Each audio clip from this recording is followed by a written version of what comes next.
This is how to redirect your website to HTTPS without SSL certificate.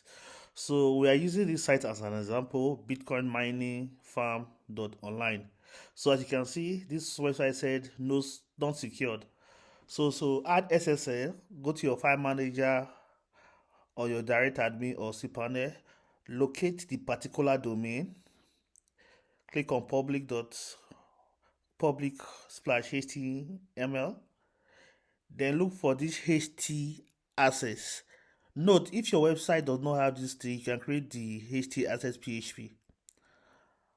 Okay, look at the HT access. So I will give you a code you will paste. This is the code you are going to paste on the HT access.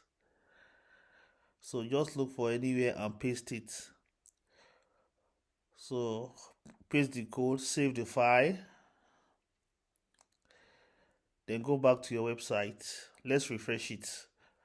As you can see, not secure, so let's refresh it. Voila. As you can see, the not secure option have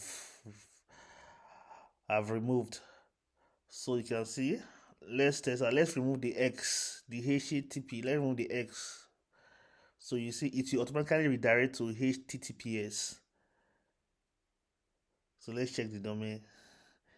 HTTPS. So that is the simple method. If you want to website to have HTTPS, so do well to like, share, and subscribe, and watch other videos. Thank you.